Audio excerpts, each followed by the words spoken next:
Why don't you come over? Yeah, right here. That's good. Okay. That's good right there. Is everybody in the room? Come on in. Regulatory staff. Debbie?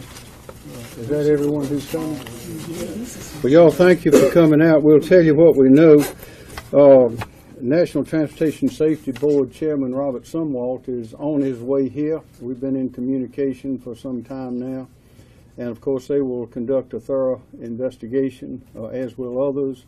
But here's what we can tell you. We've been to the scene, and I would ask, this is a Sunday, everyone going to church, if you've been or you're not going, say a prayer for these people involved. We had 148 people on the train, 139 passengers, 8 Amtrak personnel, 2 of which have been killed in the accident. That has been confirmed by the coroner. That is 2 of the Amtrak personnel.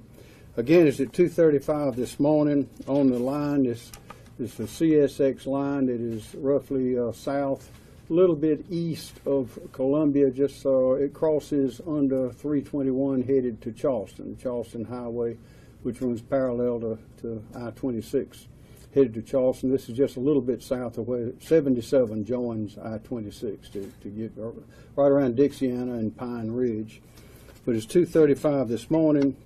The CSX train was on the track awaiting later movement, and the CSX train, Amtrak, was headed south, coming from New England, headed to, we presume, Florida, and the collision occurred. 116 people have been taken to local hospitals. Some have very minor injuries, some are a little more serious, but they are being cared for. And let me give you this number. Anybody who wants to find out about their loved ones or friends, the number to call, this is an Amtrak number. Of course, they have the details on who was on the train and so forth. It's 1-800-523-9101. I say again, 1-800-523-9101, and I'll say that again as we proceed on. But we've had the whole emergency response team has been there, and that includes the South Carolina Emergency Management Division personnel, Office of Regulatory Staff personnel, the Fire Marshal, the Lexington County Sheriff, Sheriff Kuhn, Debbie Summers, the Chairman of County Council, David Kerr is the Director of Public Safety, Senator Nikki Setzler, FBI, National Transportation Safety Board, as I mentioned, Robert Sumwalt, who, by the way, is a Columbia native, is here, is close by, and will be here momentarily, and also the Red Cross. And the people who are the passengers are on the train are at the Pine Ridge, is that right? The Pine Ridge School, which is just across the street here, and the Red Cross is there, and they've been feeding them breakfast and taking care of them and trying to get in touch with their relatives and to make people comfortable. Right now, when we were over there earlier this morning, there were probably about 35 passengers were there. Others had left the scene. Others, of course, had gone to the various hospitals for their mainly minor injuries. But we'll keep you up to date as we go forward. And if you have any questions, we'll try to answer them. And at this point, Sheriff Kuhn. Yes, sir. Thank you, Governor. Yes, sir. Obviously, we've been on the scene since the early morning hours right after this collision. We'll say our hearts goes out to all the families and everyone affected by this collision today, this tragedy this morning, especially the 2 lives that were lost. The response was simply amazing. It was all hands on deck to get these folks off this train. All of the law enforcement, we received help from multiple city jurisdictions within the area, and the Highway Patrol, of course, all the county public safety, everybody working together. Kind of where we are now, as the Governor said, the passengers, the ones that got transported at local hospitals, the rest are across the street at the middle school working on reunification. Right now, the NTSB, which is standard on these type events, have requested the FBI to come in and help document the scene. They have in turn requested our state Highway Patrol's MATE team, our reconstruction team. They're on the scene now starting that process. So we will have our deputies down there until that's completed. And that is kind of where we are on the law enforcement side of things. Harrison Cahill, our public information officer for the county, can brief you now on their response as far as fire and EMS. Thank you, Sheriff. Thank you, Governor.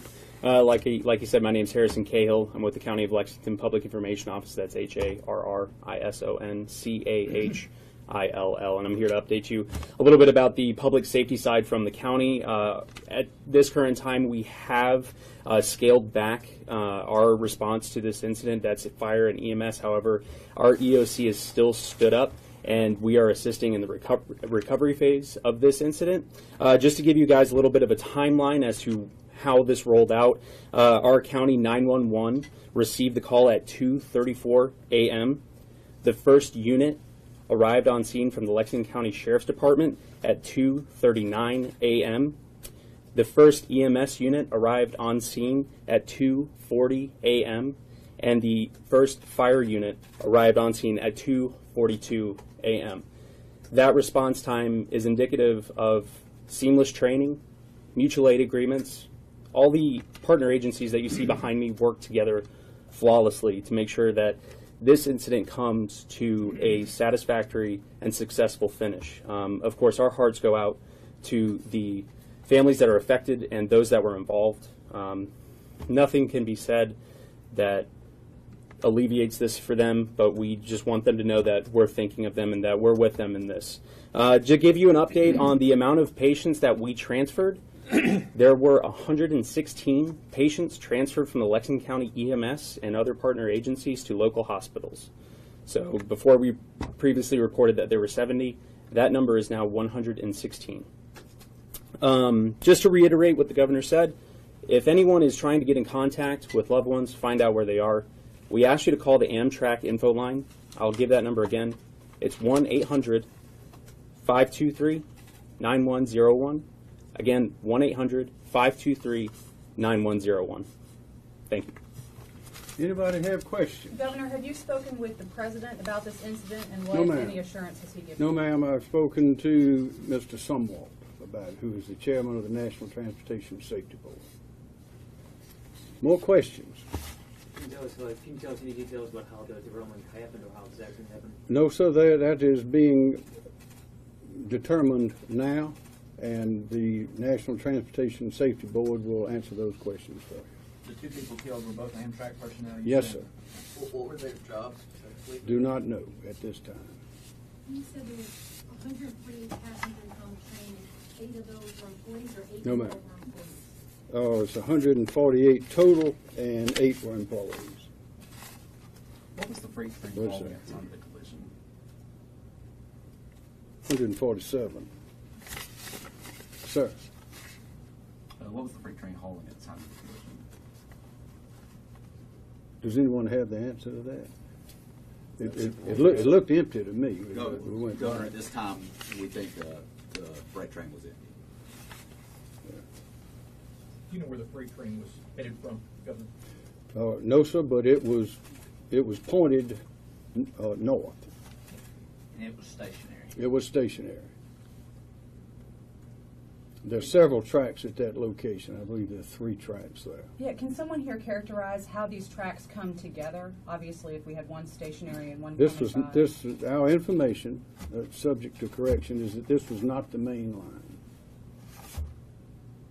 That is, this was a loading track or a side track. Where the CSX train was stationary at Yes. the time? Yes, Okay, and where the collision took place. okay. But that's subject to verification. Governor, can you give us some details about your conversations with the survivors over across the street at the middle school? What were their spirits like? Their spirits were unusually good. The Red Cross is a fabulous organization, and as the sheriff said, this was all hands on deck. Everybody is there, comforting those people, helping them get in touch with their loved ones, trying to find their baggage. A lot of their luggage has been removed, but of course, from the baggage car, which was the final car on the Amtrak train, which was an engine, six cars, and a baggage car. And so the luggage that was in the baggage car has been removed. The luggage that is inside the other cars is being removed now and will be identified and sent back to those people. But the Red Cross had breakfast and coffee and plenty of people, and in the gymnasium there, the spirits were, under the circumstances, were very good. When you went over to the site of the wreck, how would you describe what you saw? Well, it's a horrible thing to see, to understand the force that's involved. I mean, 2 trains, that's about as forceful as you can get. The engine of the first engine of the freight train, of course, was torn up, and the single engine of the passenger train, the Amtrak train, which was headed south, was barely recognizable. It's quite a crash, and it's, as you know, we take great pains to see that these kinds of things do not happen, but unfortunately they do from time to time. No one was on the CSX train. That is our information, that no one was on that train. Can you offer any clarity as to how fast the Amtrak train was traveling when this happened? I do not know. Someone estimated around 59 miles an hour, but I do not know. Mr. Sumwalt, I'm confident, will have that information. And how many people are at Pine Ridge Middle School? There were, the passengers, I counted about, I think 32, but some had left. And some passengers had just gotten on in Columbia and had been picked up by loved ones or relatives or friends and had left the scene and had not gone to the school. But we're putting all that information together, and we have a precise count. Of course, Amtrak knows exactly who was on the train, and they are studiously getting that information together. Can somebody from EMD or maybe another law enforcement agency talk about the training that we go through here in South Carolina for mass casualty incidents? What sort of preparations y'all do? This is Kim Stinson. Yeah, Kim Stinson from State EMD. All disasters or emergency situations have a lot of common factors, and in this particular case, there was certainly emergency medical operations, transporting to hospitals, and then in this particular case, reception center or sheltering operations. So we go through that on a routine basis. But specifically for this kind of event, many counties have training on derailments in South Carolina, and also the rail companies also offer training as well, so that there's that connectivity that goes on in terms of what's going to happen. And we stay in very close contact with the major rail companies here in South Carolina, and they stay looped into our emergency response system. Does that answer the question? Well, but how often does something like that come up? Is it an annual thing, just to kind of touch base on? It depends. Well, the overall plans are reviewed almost every year that handle the things like the emergency medical transport, the sheltering, law enforcement requirements, and that sort of thing. And then it varies from locale to locale on how often that they do that. Obviously, probably the ones that are more interested in are the ones that have actually rail lines going through that county. So. David Kerr, could you answer Absolutely. that? Put some more details in there.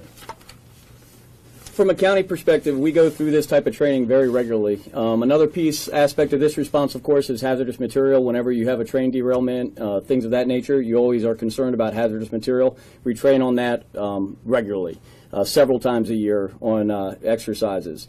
So the team works very well together, and we do a lot of training to make sure that when it happens, CSX has come out and trained our dispatchers. They've come out and trained our personnel so that we know how to respond and communicate in this type of incident before. So, so I would say we do a great deal of training to prepare for just such an incident. Obviously, when there is a train derailment in South Carolina, unfortunately, we all think back to Graniteville. This clearly a different situation, thankfully, but what is the hazardous materials cleanup situation? We had approximately 5,000 gallons that leaked out of the engines, okay? Gallons of diesel. And basically there's about 3,500 gallons left in the tanks. So we have DHEC en route to assist CSX and Amtrak in the recovery from the hazmat material, the leaked diesel. Basically, emergency response, we dam and dike it, and then we called in DHEC to come and do the full cleanup along with the company responsible for the material. Governor, any stories of volunteerism or heroism that stood out to you during your tour? Well, I think that the sheriff pretty well covered that. This is a remarkable response, and you've probably noticed from the hurricanes as well that the response of the people in our state in training as well as availability is just remarkable. So I compliment and congratulate everyone on doing it, and thank them for doing a splendid job. Governor, a lot of people are asking how they can help in this time. What would you tell them? I would tell them one thing they can always do is give to the American Red Cross, because they are always on the scene, and there were a lot of Red Crosses visible on vests and clothing across the street, and they were comforting those people who none of them were planning on ending up in South Carolina. I think they were all going somewhere else. I know there's one woman there on the way to her husband's funeral, for example. I mean, everybody's lives have been put on hold and disrupted, and Red Cross, I would say, is probably about the best. That'd be the starting place. If you want to volunteer, if you want to give something, that would be the place to go. Governor, obviously there are a lot of questions that remain to be answered, but do you imagine that this will prompt a renewed conversation about rail safety here in South Carolina? Yes, ma'am, I think so. I'm sure it'll prompt a renewed conversation around the country. We cannot have these kinds of accidents. If we could go back to the collision, was the Amtrak train on the wrong track? Was it switching tracks? What exactly was happening at the time of the collision? Do we know yet? We don't know. I'll say it appears to me that the CSX was on the track that it was supposed to be on, and that appears to be a loading track or a switch track, and it appeared that the CSX train was on the wrong track. But the CSX train was on the wrong track? Sorry, Amtrak was on the wrong. They weren't supposed to be meeting right there by the bridge, clearly. And there may be a time factor, but that's what it appears to me. But I defer to those who are experts in that and do have the correct information. But it appears that Amtrak was on the wrong track. That's a bit of a timeline for the investigation. We'll know more about that when Mr. Sumwalt arrives, but I'm sure it'll be very thorough. What all goes into an investigation like this? Well, they'll determine the time it happened. They'll try to determine why it happened. They'll try to determine what instrumentalities or what equipment or what electronics were deficient or at fault or on the blink, or if there was human error, if so, why, and where were the trains supposed to be at which time. In the railroad business, you only have a few tracks, and so your trains have to be monitored very, very closely. So those are the kinds of things that they will determine. Y'all, one more thing. Let me give that number again. It is 1-800-523-9101. Anyone looking for a friend, loved one, call that number. That is the Amtrak line for this occasion, 1-800-523-9101. And we thank you very much.